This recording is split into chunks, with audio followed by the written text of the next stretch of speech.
Okay, so we're going to take a piece of tungsten that we're going to pretend is all boogered up and it's not very good for welding. It's either got a bunch of filler material on it, or you've ground out the tungsten and it's stuck and you've had to pry it off and it doesn't give you a good arc. So what we're going to do is we're going to talk about dressing it. If this tungsten's really messed up on the sides because you accidentally scratched it on the grinding wheel, or that filler rod's all the way soaked up a good, say, 3 or 4 millimeters onto the actual tungsten, which wouldn't be very often. At any rate, it's best to just go ahead and knock that off. I like to use a piece of steel like this and a hammer and just knock it off like so. And then now you're left with a blunt tungsten that we can go and take over to the grinder.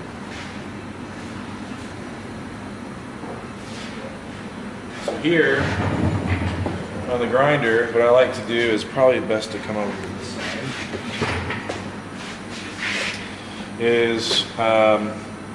I'll kind of, before I turn the grinder on, I'll show you how I like to hold the tungsten.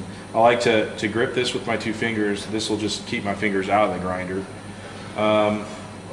Using my finger as a cushion and then my thumb to sort of stabilize and apply slight pressure, you'll touch it to it and spin it at the same time, and then when you're done spinning it with your fingers down here on your right hand, you'll lift the tungsten off, because you don't want to just hold it down. If you hold it down, then you'll just grind it flat into the tungsten. This takes off a lot of material pretty quickly. So it'll be twist, up, plunge into it, twist, up, plunge into it, twist, up. That's the motion. So turn on the grinder, up, twist, up, twist, up, twist, up, twist, up. And so depending upon your angle of attack will determine the steepness of the actual grind that you put on here. So we don't want it flat like this, and we don't want it super skinny, just somewhere in between.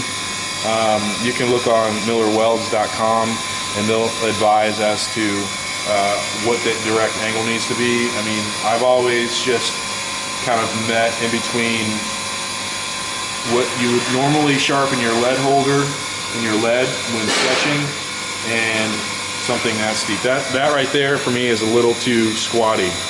So I'm going to kind of raise it up a little bit higher on the machine, gripping it with my fingers to kind of help stabilize. And there we go, that's a little better.